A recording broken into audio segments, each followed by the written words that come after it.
Welcome to the Slop Temple. We pray this video helps. In this video, I will show you how to play Clone Hero with a PS5 controller.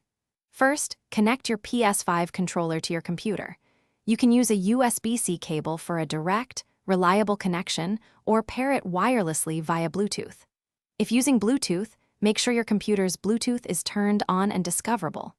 Sometimes, your computer might automatically install the necessary drivers, but if not, you may need to manually install them for proper functionality.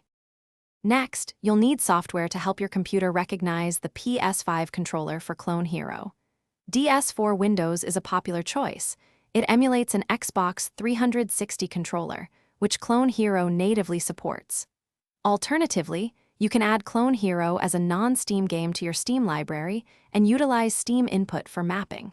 Whichever method you choose, configure the button mappings carefully within the software to ensure all inputs are correctly registered. Once your controller is recognized by your computer, launch Clone Hero. Head into the game settings, specifically the Controls or Key Bindings menu. Here, you will assign each guitar fret button and the strum bar to the corresponding buttons on your PS5 controller.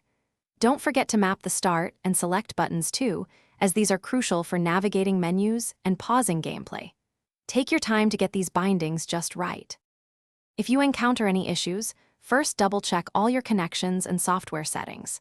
Ensure DS4 Windows or Steam input is running and correctly configured.